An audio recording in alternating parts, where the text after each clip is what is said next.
and welcome to the Peluso Presents podcast for the week of July 22nd, 2019. This is episode number 116. The name of this week's episode is Dealing with Disappointment, which, as always, is the name of our post of the week this week.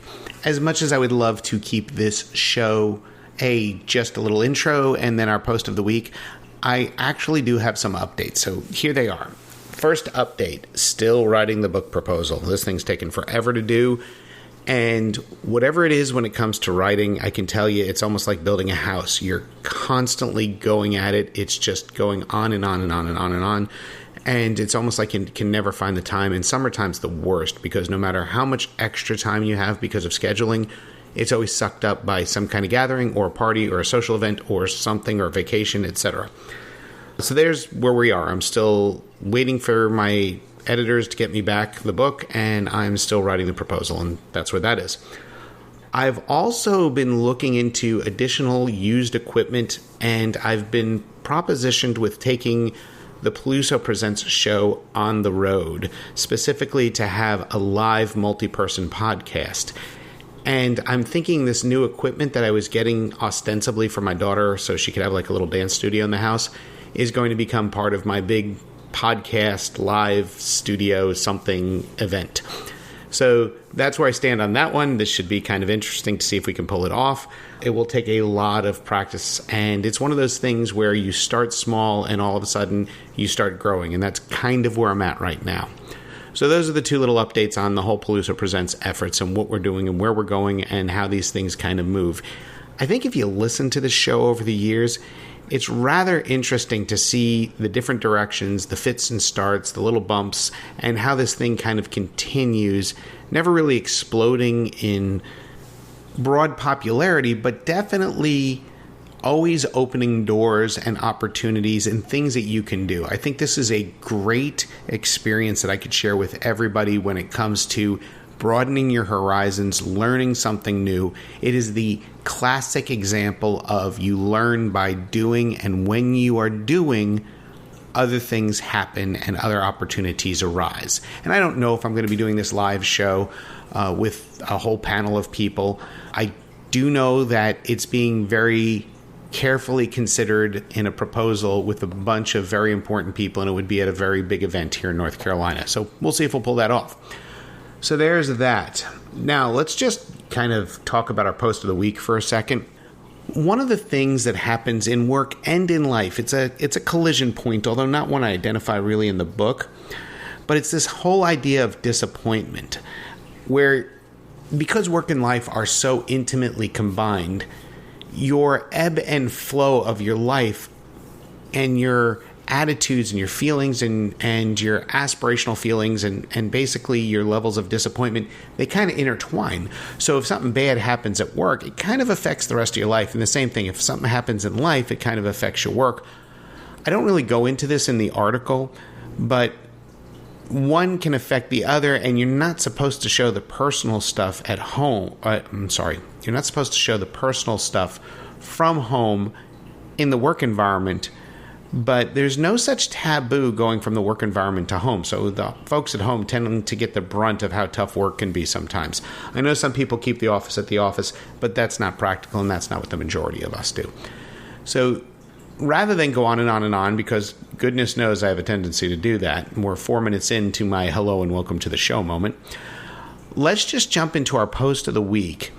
I don't foresee, because of scheduling, the ability to get some guests in here. And that's really what it boils down to.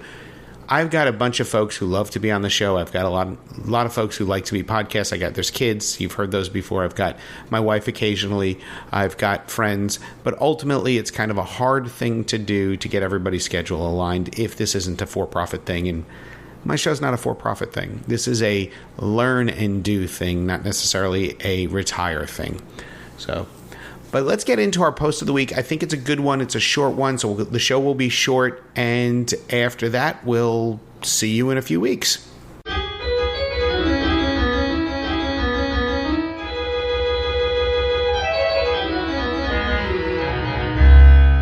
Post of the week. When I write, I'm chronicling the collision points between work and life. The points where things don't quite fit the way they were meant to. I get into the mechanics of it, the hows and whys. Generally, I don't get into the emotional components because I'm so analytically oriented in my thinking and writing. This doesn't mean that there's not huge emotional components to every one of these collision points. One of the biggest is disappointment. Disappointment can be really frustrating. It kills our mood and makes moving forward seemingly fruitless. Why do we get disappointed? At the root cause, it's because expectations aren't being met. This happens in every area of our life. Some are specific to just home. It's typically interactions with family and friends. With family, it's all about the family script. No matter if you are dealing with a parent, sibling, spouse, or child, there are behavior patterns and expectations associated with those relationships. These can be hugely frustrating because they are nearly entitlements. Why didn't my mother get me this thing we need? Why didn't my sister spend more time here instead of running home to the husband who doesn't like me? It's countless questions like these that lead to disappointments. The entitlement mentality to the relationships comes from the fact that these relationships are lifelong and in many cases unbreakable. It's hard to reconcile if you are inseparable as children that there is somebody else your sibling is now inseparable with. It's hard to not expect a parent to provide when they spent the first few decades of your life providing for every one of your needs. There are other disappointments that are specific just to work.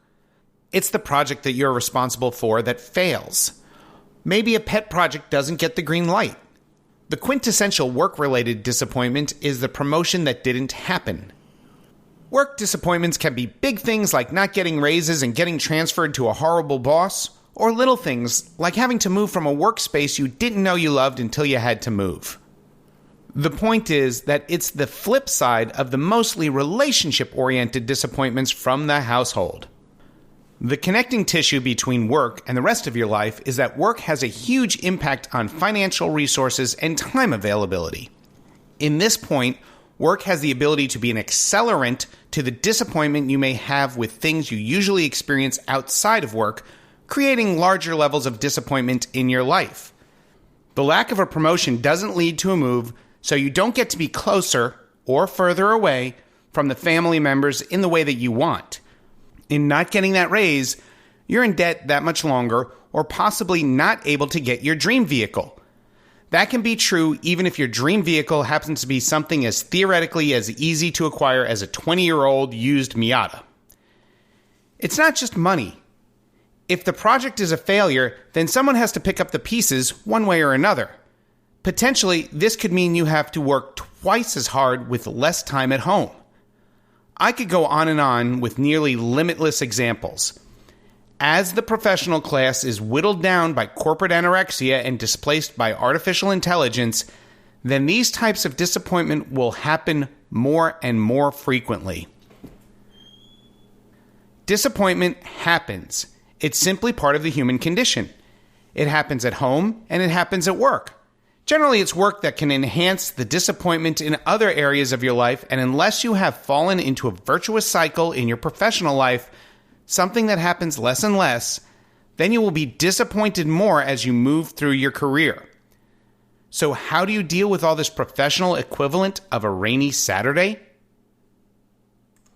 I found rules for managing disappointment is really about setting expectations for yourself. Some of the hardest disappointment has to do with when you're disappointed in yourself. That's because the goals you set for yourself aren't being met. I'm familiar with this firsthand. I'm very disappointed in the performance of my blog and the performance of my podcast. Not the content. That's getting better and better all the time. It's the listeners and readers. If you're hearing this on the show, or if you're reading this on the blog, you're one of the few. My audience is measured in hundreds, not tens of thousands, as I expected it would be at this point. The performance of my writing and my show has had the unintended effect of moderating my expectations for the performance of my book, assuming I can ever get it out. My new goal is just to sell a few books, maybe one or two. Since my goal is to sell 2 books, I doubt I'll be disappointed in the performance of that. I think that's the secret. Moderating expectations to the point where your expectation is nothing except effort means that any benefit realized from your effort will not be disappointing. You could argue that the perspective I have is a bit dark. I admit that it is, but disappointment is everywhere and it's not just me. No matter if it's a static stock market or lack of opportunities at work, as a generation that grew up in the 80s and 90s, we were promised growth in investments and great upwardly mobile income-producing jobs that would allow us to invest, among other things. The disappointments continue to zing as we move further and further into the market correction of Generation X.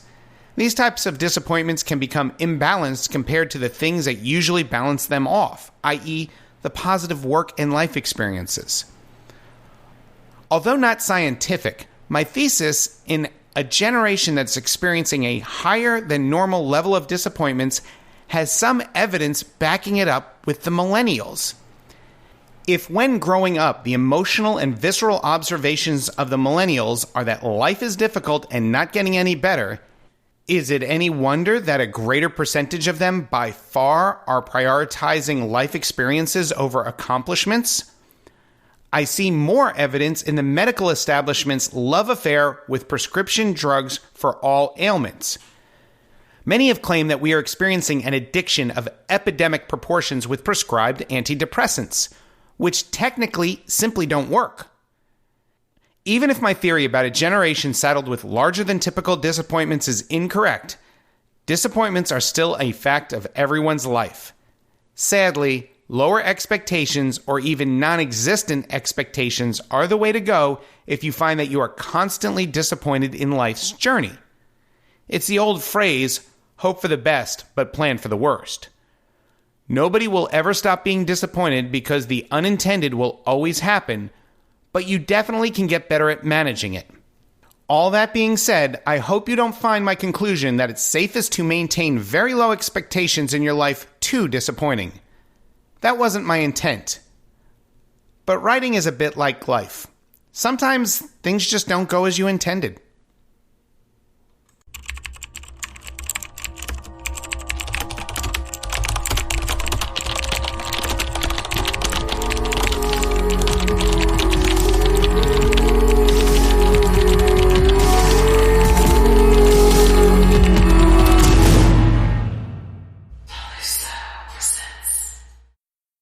We hope you enjoyed this episode of the Peluso Presents podcast. You can follow the Peluso Presents efforts via Twitter @PelusoPresents, on Facebook, on Medium.com, just search for Mike Peluso, on LinkedIn, and of course on the blog located at www.pelusopresents.com. You can email us directly via peluso@outlook.com. This podcast is available on all major podcast services, including iTunes, Google Play Music, or your podcast service of choice. We love and appreciate any comments and reviews you wish to leave. Please remember to support this effort by sharing and liking the postings on all your social media. If you'd like to support this effort more directly, you can via patreon.com/Peluso Presents. Thank you for listening, following, sharing, and for your support. We appreciate it.